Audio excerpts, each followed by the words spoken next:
Hills like white elephants. The hills across the valley of Ebro were long and white.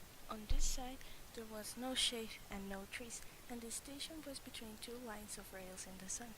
Close against the side of the station there was the warm shadow of a building, and a curtain made of strings of bamboo beads hung across the open door into the bar to keep out flies. The American and the girl with him sat at a table in the shade outside the building. It was very hot, and the express from Barcelona will come in 40 minutes. It stopped at this junction for 2 minutes and went on to Madrid. What should we drink? The girl asked.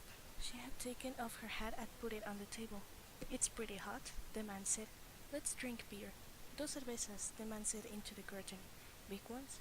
A woman asked from the doorway. Yes, two big ones. The woman brought 2 glasses of beer and 2 felt pads. She put the felt pads and the beer glasses on the table and looked at the man and the girl. The girl was looking up at the line of hills. They were white in the sun, and the country was brown and dry. They look like white elephants, she said. I've never seen one. The man drank his beer. No, you wouldn't have. I might have, the man said. Just because you say I wouldn't have doesn't prove anything. The girl looked at the bead curtain. They've painted something on it, she said. What does it say? Anis el toro. It's a drink. Could we try it? The man called. Listen! Through the curtain. The woman came out from the bar. 4 reales. We want 2 anis del toro. With water. Do you want it with water? I don't know, the girl said. Is it good with water? It's all right. You want them with water? Asked the woman. Yes, with water. It tastes like licorice, the girl said and put the glass down. That's the way with everything. Yes, said the girl. Everything tastes of licorice, especially all the things you've waited so long for, like absinthe. Oh, cut it out. You started it, the girl said.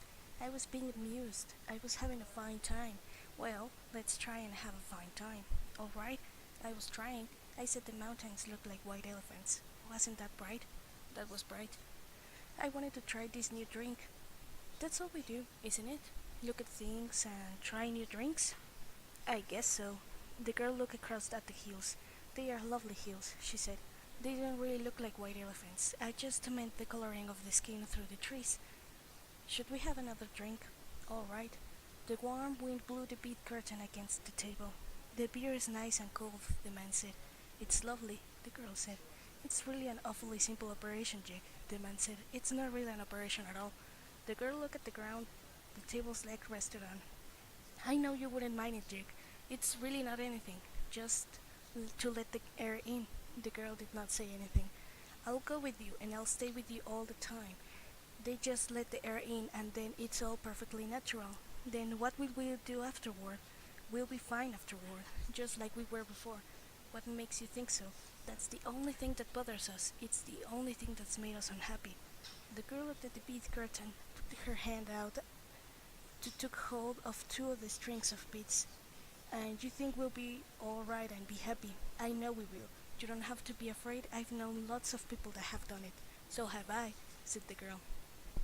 And afterward they were all so happy. Well, the man said, if you don't want to, you don't have to. I wouldn't have you do it if you didn't want to. But I know it's perfectly simple. And you really want to? I think it's the best thing to do. But I don't want you to do it if you don't really want to. And if I do it, you'll be happy and things will be like they were and you will love me. I love you now. You know I love you. I know. But if I do it, then it will be nice again. If I say things are like white elephants and you will like it, I will love it. I love it now, but I just can't think about it.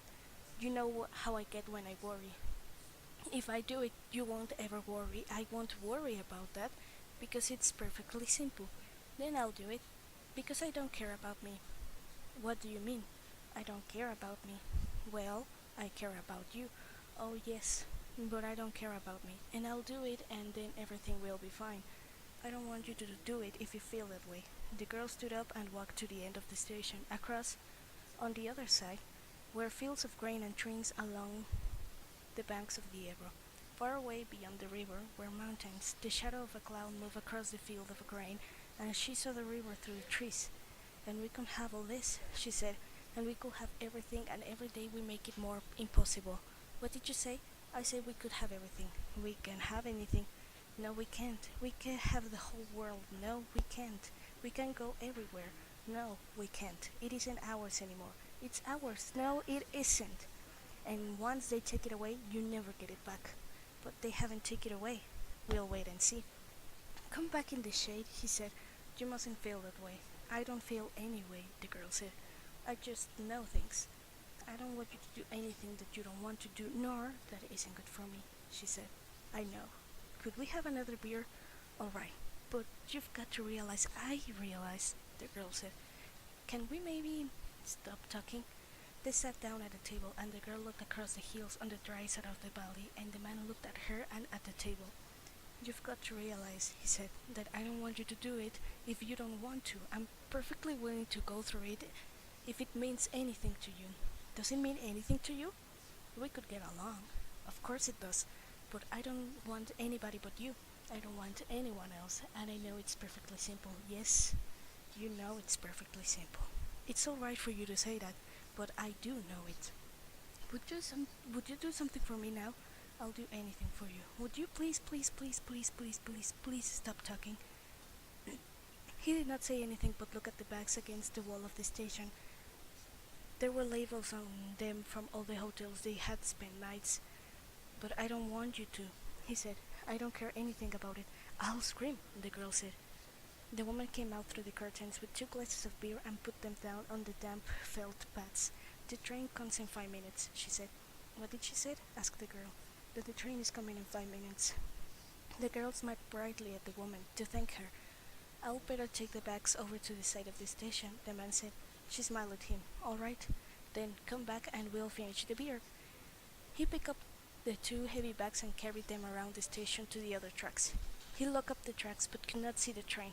Coming back, he walked through the bar room where people were waiting for the train were drinking. He drank at Annie's at the bar and looked at the people. They were all waiting reasonably for the train. He went out through the big curtain. She was sitting at the table and smiled at him. Do you feel better? He asked. I feel fine, she said. There's nothing wrong with me. I feel fine.